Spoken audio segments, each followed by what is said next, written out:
profundizar, Cami, como decíamos, estos temas van a ir acompañados de los expertos para que nos ayuden un poquito a despejar dudas, ¿no? En este caso queremos dar la bienvenida al licenciado Sebastián Arce, psicólogo clínico. Licenciado, muchas gracias por estar aquí. Bueno, buenas noches a las dos. Gracias por la invitación y por poder estar en este espacio tan importante.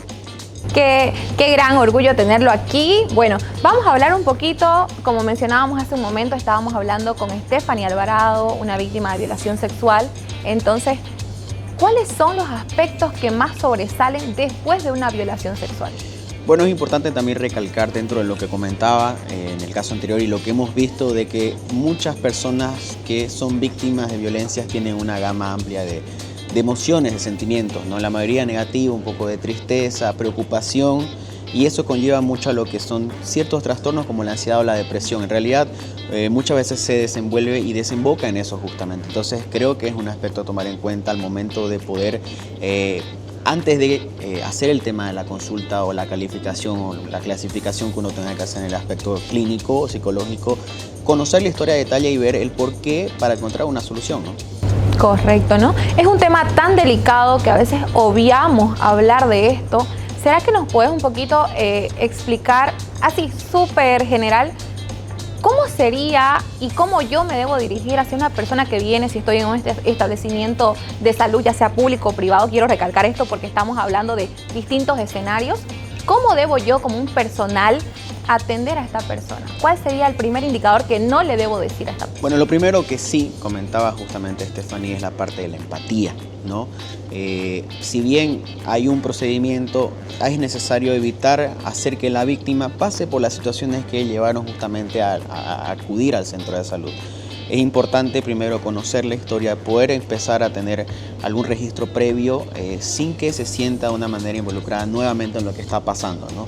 Creo que es importante que desde ese punto de vista el profesional o la profesional de salud que atienda a la víctima o a la paciente o al paciente tenga ese tacto, no solamente de la intervención dentro de lo que es la misma consulta psicológica, sino también de lo que son las futuras derivaciones a otras especialidades, si pudiera ser.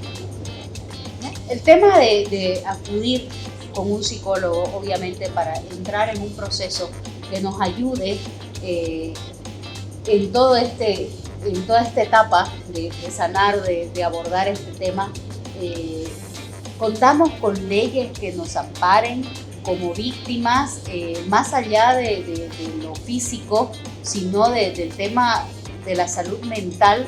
¿Tenemos alguna especie de leyes, algún tipo de legislación que amparen a la víctima? Bueno, hablando del tema de lo que es violencia sexual, que bien explicaba anteriormente la diferencia, ¿no?, entre lo que nos comentaba. Por ejemplo, si es que nosotros, el tema de la violencia sexual desemboca en un embarazo no deseado, la mujer tiene el derecho de poder hacer la interrupción legal del mismo, ¿no? Por lo tanto, eso está avalado por la sentencia constitucional 206 del 2014, que sobre todo protege lo que en el momento en el que la vida de la mujer o su salud está en riesgo, el tema de la interrupción pasa a ser legal, la figura pasa a ser legal en Bolivia. Entonces, dentro de toda esa normativa, en la ley 348, nosotros, las mujeres están protegidas desde ese punto de vista, ¿no? Por lo cual el tema de la violencia pasa a ser importante en el tema de la importancia.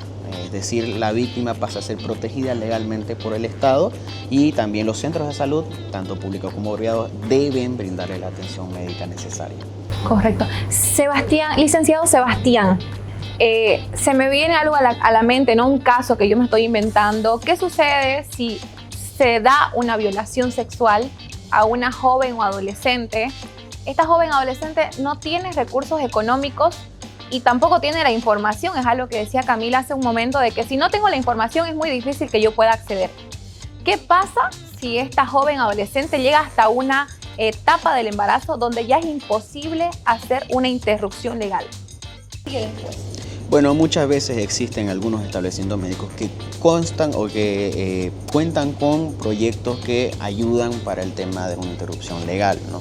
siempre tomando en cuenta, y obviamente hay una población diversa en Bolivia, pero específicamente en Santa Cruz, donde no podemos decir, por más institución pública o privada que sea, de que la persona, o contar o asegurarnos que la persona va a contar con esa capacidad económica de poder costear cualquiera sea el procedimiento. Entonces, muchas veces nosotros apoyamos algunos proyectos y existen, ¿no?, instituciones públicas que justamente nos dan esa mano al momento de poder pasar por todo el proceso que les estoy comentando. Ya, perdón que me ponga intensa en esto. Ya, ok, no tiene los recursos económicos, pero ya pasó la etapa, el tiempo de gestación donde puedo interrumpir un embarazo. Ok, ya está más de las 21 semanas de lo que establece la sentencia constitucional. ¿Qué tiene que hacer ahora esta adolescente? Porque lo más fácil sería acceder a algo clandestino y que atenten contra su vida de ella misma, ¿no? Entonces, ¿qué sigue después si no puedo interrumpir el embarazo? En el momento en el que no se da la interrupción por un tema legal, justamente porque tenemos plazos establecidos, sí se da toda la protección médica y el apoyo emocional, sobre todo a la paciente, porque entendemos que muchas veces no están aceptando el tema del embarazo, porque es un embarazo no deseado, por lo cual se necesita hacer un seguimiento y sobre todo un acompañamiento psicológico. Esto es muy importante y lo recalco mucho, porque el acompañamiento psicológico ayuda mucho a que las personas tengan esa guía, y entendemos que no es una situación sencilla, la verdad que es un tema muy complicado y realmente es algo que llega a ser hasta perjudicial, no solamente durante el embarazo, sino deja traumas, deja secuelas, ¿no? Por lo cual es importante de que si se diera una situación así, esa figura que me comentabas, se puede hacer un abordaje y un acompañamiento, porque por motivos legales no se puede interrumpir. Entonces, lo que toca hacer y lo que corresponde hacer a todo el personal médico involucrado en el proceso es hacer el acompañamiento para que la paciente se sienta protegida, tanto de manera personal como que encuentre un espacio donde se encuentre acompañada, ¿no? Este tipo de acompañamientos que se realizan a las mujeres que son víctimas y que derivan en un embarazo no deseado es por un tiempo determinado. Obviamente cada caso es distinto y cada mujer tiene diferentes tiempos, ¿no?, en ayuda. ¿Esto cómo se llega a manejar dentro de las instituciones?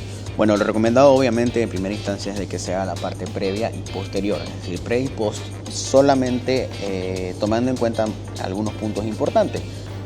Obviamente, la derivación, la evolución del paciente depende mucho del tiempo, cómo va pasando, ¿no? Pero es importante que en cierto punto uno como profesional identifique, posterior al tema del nacimiento, identifique hasta qué punto es recomendado para que la paciente se sienta acompañada. Porque hay casos diferentes, ¿no? Hay pacientes que sienten la necesidad mucho tiempo y hay pacientes que a lo mejor en las mejores circunstancias se encuentran realmente seguras después del tema del nacimiento y quizás no es necesario acompañar de una manera tan prolongada, pero sí lo ideal es tener una figura donde se acompañe antes y después.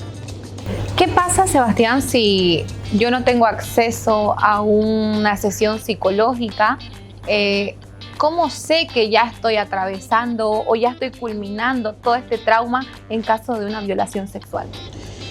Bueno, la primera guía o la primera alarma que nosotros tenemos es, obviamente, al médico se va a ir. Entonces, el profesional médico que va a atender a la paciente identifica esas particularidades y hace la interconsulta o la derivación con el profesional de la salud. Obviamente entendemos que para una persona en lo personal es complicado identificar, ¿no? Quizás uno puede confundir muchos sentimientos que va a tener en el momento de pasar por lo que estamos hablando, pero en un cierto grado el profesional tiene que tener ese conocimiento previo de decir, bueno, creo que en esta oportunidad es algo que pasa de mis manos, profesional especialista médico, y necesito un acompañamiento psicológico. Entonces creo que es muy importante la percepción y la opinión del personal de la salud que la va a atender en primera instancia para poder derivarlo de manera oportuna, ¿no?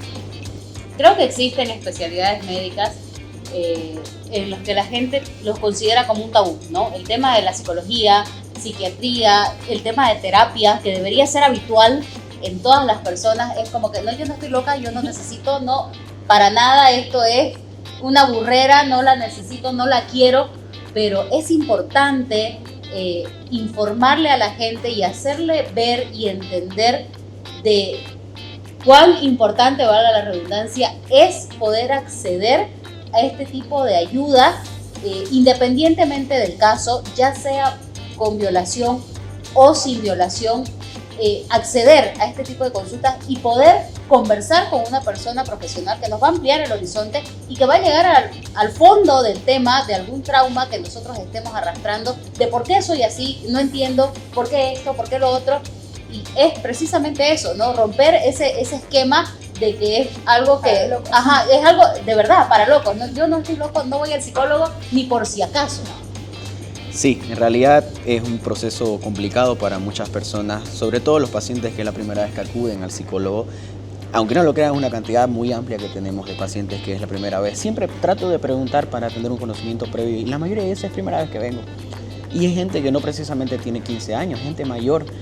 Y entiendo que el tema de la psicología antes era un tabú, como bien lo mencionabas, pero hoy en día empieza a ser un poco más conocido, un poco más común, necesario. Un poco más necesario también. Es que dejas de imaginarte yo echada en el diván contándole mis problemas, llorando y el psicólogo mirándote. En ese asiento bien cómodo. Exacto, ¿no? Y yo te digo, o sea, hace un tiempito atrás, y ya mayor, tuve mi primera experiencia con el psicólogo y de verdad no te la cambio por nada. Fue como que una apertura en la mente total y decir, no, o sea, yo realmente estoy pensando tonteras, estoy fuera de foco y me ayudó muchísimo a encaminarme, a entender qué era lo que quería y seguir por ese camino y seguir acompañándome, ¿no? Correcto. Sí, la verdad que la mayoría asocia el tema de la locura con el tema de la psicología y no tiene nada que ver. Me gusta mucho cuando los pacientes acuden por primera vez porque también uno tiene esa duda de qué lo llevó a acudir al psicólogo, por qué estás acá. Y la mayoría dice, bueno, la verdad que era algo que venía postergando y creo que ya era hora. Entonces, yo esos pacientes los califico como personas de las que aprendo yo más de ellos que ellos de mí, porque realmente esa perspectiva diferente de una persona que no ha ido nunca al psicólogo te ayuda mucho porque te hace analizar y mucho reflexionar acerca de lo que estás haciendo, ¿no?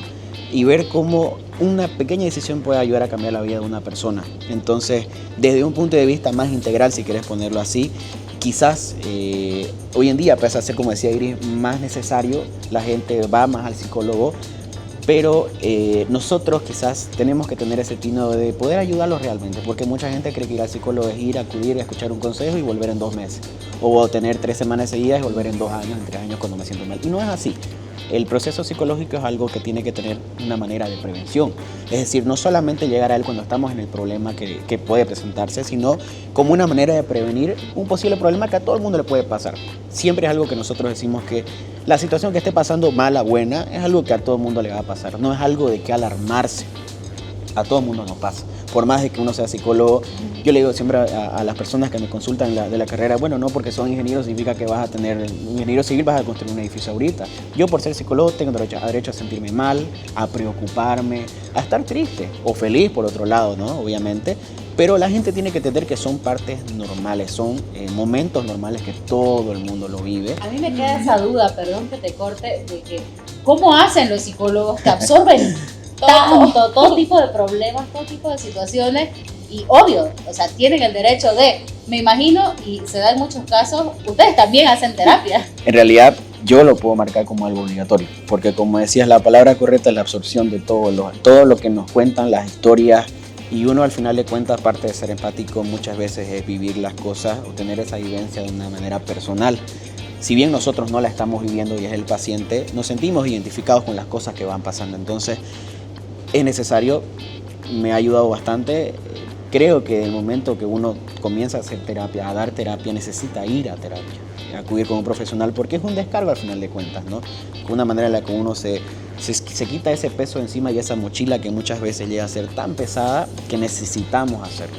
Es tan liberador ir al psicólogo. Yo la primera vez que fui, como lo mencionaba Camila, fue cuando me sentí rebasada de problemas y ni siquiera fue por mi decisión. Una amiga me dice, oye, ¿no necesitas ir al psicólogo? Y yo, capaz sí, ¿no? Pero qué importante es tan liberador porque te podés soltar. También es importante ahí recalcar de que el clic que hagas con tu psicólogo es muy importante, ¿no? Porque puede que, visité acá, pero no me sentí tan cómoda o tan a gusto y no está mal porque no estás haciendo simplemente la conexión con tu psicólogo.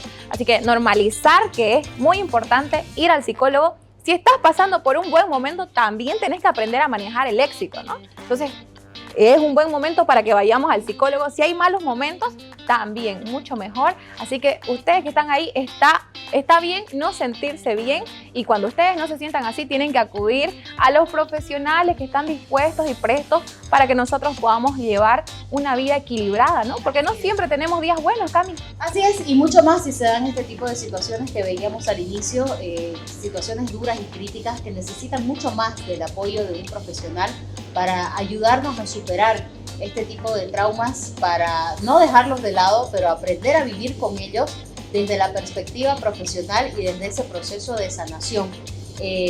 Sebastián, ¿algo más que acotar, precisamente hablando un poquito más sobre el tema del inicio? Bueno, sí es importante que aquella persona que sienta esa carga emocional, que es normal en el caso de las personas que han pasado por lo que mencionamos anteriormente y el caso que tuvimos antes de este momento, que no sientan ese temor, porque creo que el paso más importante que pueden dar es perder ese temor, ese miedo de acudir al especialista.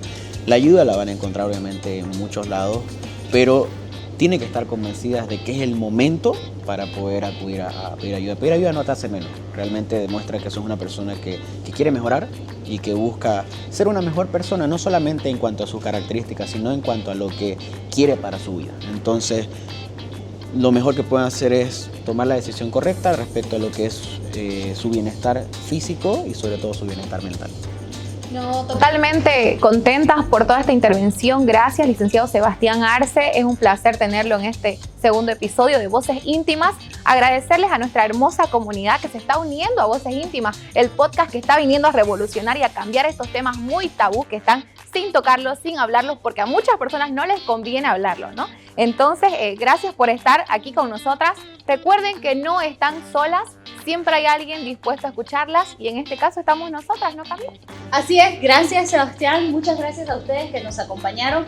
La verdad estamos encantadas y esperamos en un siguiente episodio poder contar con su participación, con sus mensajitos, con sus dudas, para ayudarnos a que esta comunidad siga creciendo. Muchísimas gracias, nos vemos la próxima en esto que fue Voces Íntimas.